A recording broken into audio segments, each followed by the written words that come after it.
Smart Invest vous est présenté par eToro, la force du trading social.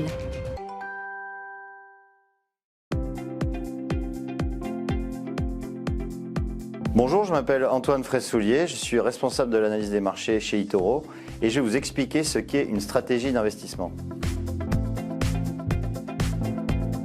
Une stratégie d'investissement, c'est une méthode qui va être utilisée pour répondre à trois critères principaux. Le premier critère, c'est quel est mon objectif, c'est-à-dire est-ce que c'est préparer ma retraite, avoir des revenus complémentaires. Le second critère, c'est quel est mon horizon de temps, est-ce que je vais avoir un horizon de temps court ou plutôt un horizon de temps moyen-long terme. Et puis le troisième, c'est quel est mon profil de risque, est-ce que c'est un profil de risque plutôt prudent ou dynamique.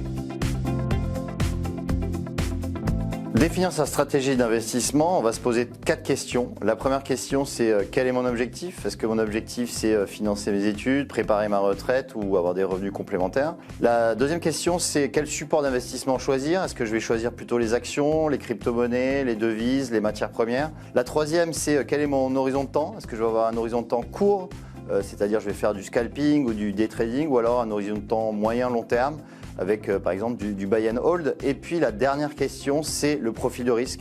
Est-ce que je suis averse au risque, donc je vais avoir un profil prudent, ou alors j'ai un profil de risque dynamique et je vais investir peut-être de manière un peu moins prudente. Pour une stratégie d'investissement efficace, premier élément, c'est que vous devez aller vers des actifs où vous vous sentez à l'aise. C'est vrai qu'on préfère investir sur des sociétés, des secteurs qu'on connaît.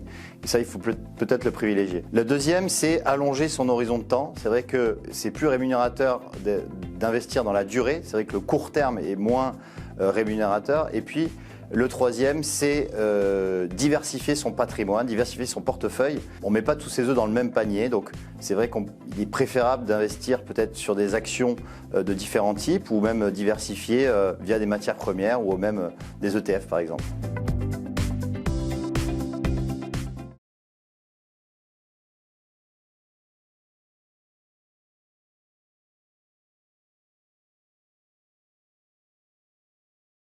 Smart Invest vous a été présenté par eToro, la force du trading social.